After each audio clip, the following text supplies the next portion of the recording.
How's it going? How's it going, everybody? Welcome back to another fossils and archaeology video. Today, I kind of want to clean up the village a little bit. There's like a lot of inconsistencies everywhere, and I want to kind of make everything a little bit more cohesive and planned out, make it look a lot nicer, So that's what we're going to do first. And then I think we're going to focus on getting the Dilophosaurus, like what I said last time.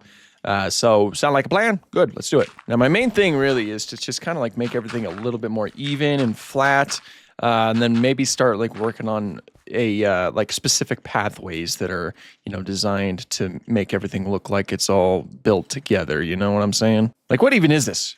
Who designed this place? Who did this? I would like to speak to whoever did it. And we do need an actual pathway that actually leads to everything else, because currently we just have random stuff. Now, one of my previous playthroughs, I kind of just used this as its own pathway, but I think I'll do something different this time around. Kind of thinking that we might just use stone brick to pull that off. So let's say first we start off at the Casa de Sponge, I think is what it was called. Kind of like this, once everything kind of gets filled in and we start placing down our own buildings and small enclosures and whatnot, I think it'll look a lot better.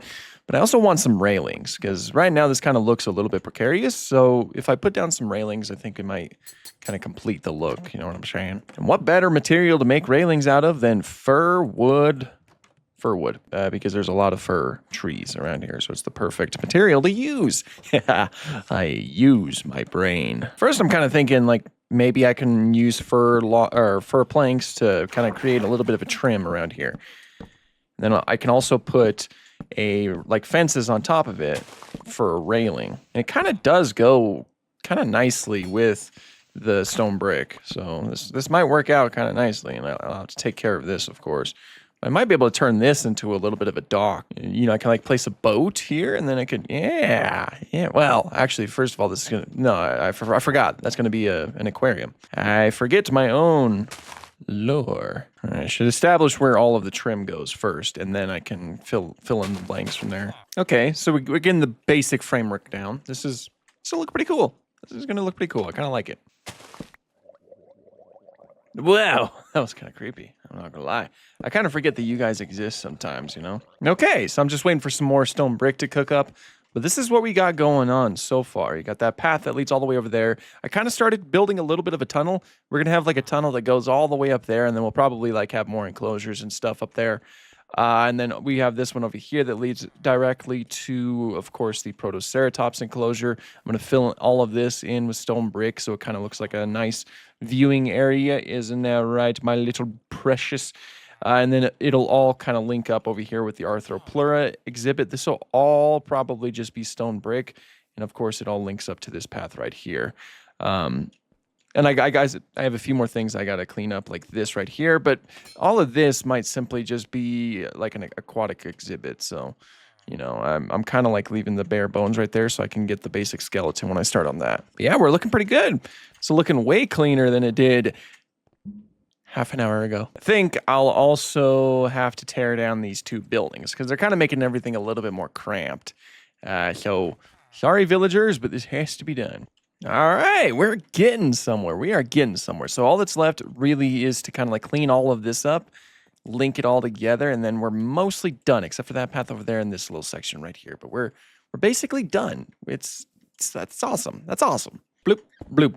Sweet. Okay, so we have most of it kind of implemented. And now that I'm looking at this, I'm probably going to tear this house down too and turn this into an enclosure for a smaller creature. I don't know exactly what creature, but we'll do it for one of them. Maybe even Citipati or Psittacosaurus. Psittacosaurus would fit in there. But I still want to do Dilophosaurus this episode, so we're gonna. You're not Alan.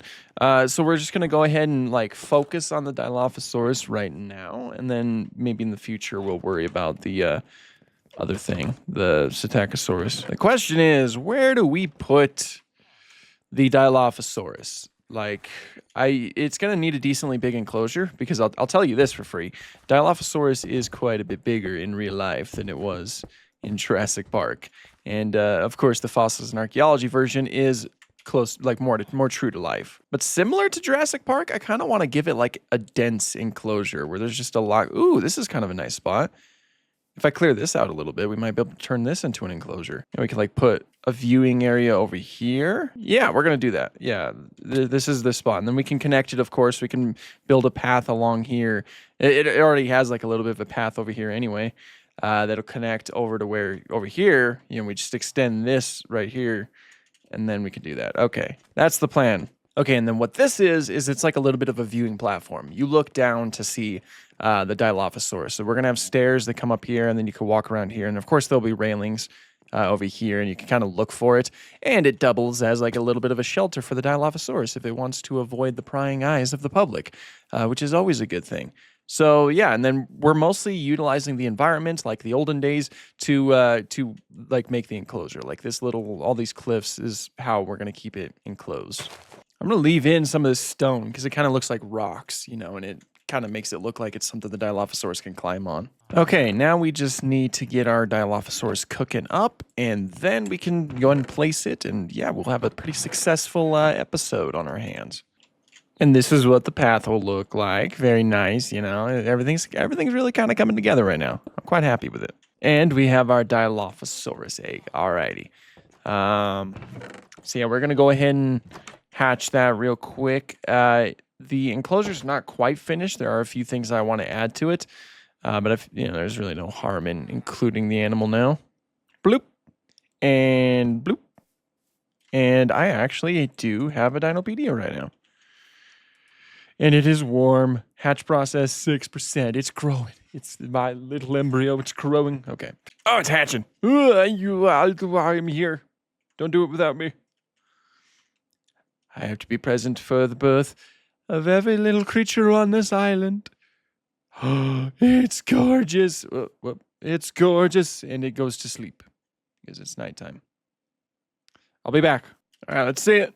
Hello there. Look at it go. Oh, man, I really do like the new model for Dilophosaurus 2. Like how elongated it is. I can't wait to see it as a, you know, a fully grown adult. This is going to be awesome. All right, and that's also the first carnivorous animal that we have in the park, too, because Arthropleura and Protoceratops are both herbivores. So that's cool. And, of course, it is also one of my favorite dinosaurs. So win, win, win. Am I right? Now all that's left to do is to finish the actual enclosure. Like we need to make some steps that go up there so that people can actually get up to the viewing area. And we'll also have to put down some railings and probably just fill this all in with foliage right now because it's kind of looking a little bit bare. Isn't that right, my little Dilophosaurus buddy you? So yeah, that's what we're going to do. I might still have some leaves I can use as well. So we're going to go ahead and do that. It's kind of like these three stairway thing going up here like that. And then I don't have too much in the way of stone bricks, but I can make more because I know how to use my eyes.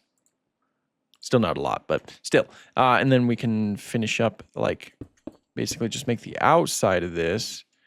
I'll probably get rid of that. Make the outside of this stone brick. Looks kind of ugly, not going to lie. At least the shape of it does. Like, it's kind of an odd shape. But, you know, is that what really matters here? No. It's not. That's not what matters here. It's just a viewing platform, okay? It's not meant to be anything crazy. That kind of looks bad.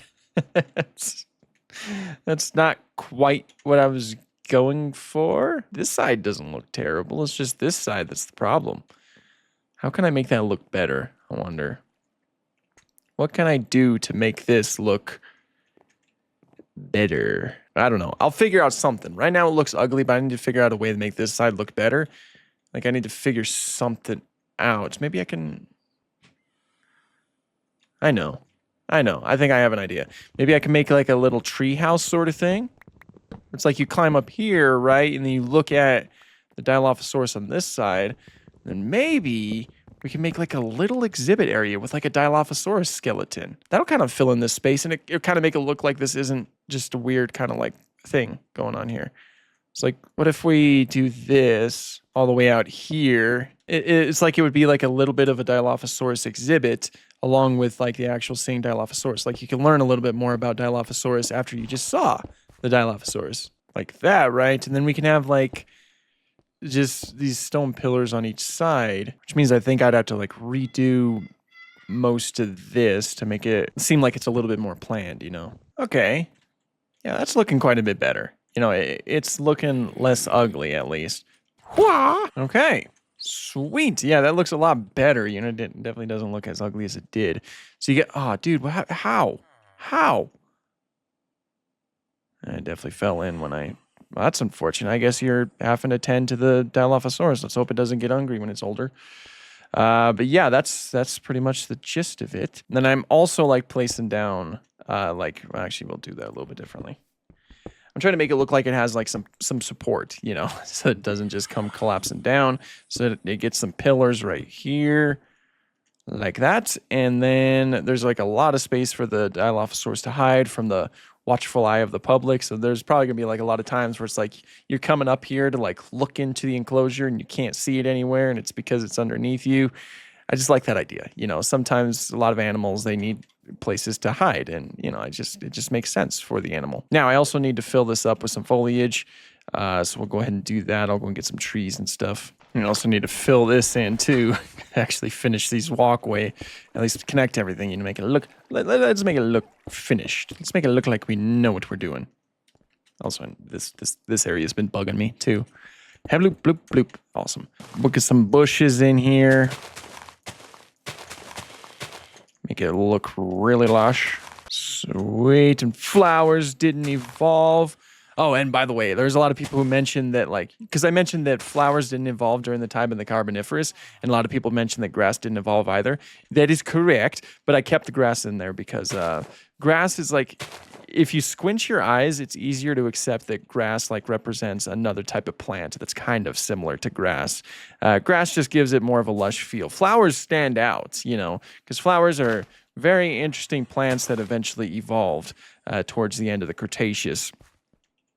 So like when it's showing up in something like a Carboniferous enclosure, it's a little bit more noticeable than grass, because grass can look like a whole bunch of other different types of plants, you know, just gives it a very lush feel. Same goes for this. Grass didn't evolve during the time of Dilophosaurus either, and neither did flowers, but the grass is a little bit less noticeable, or like less jarring than something like the bright flowers, you know. So yeah.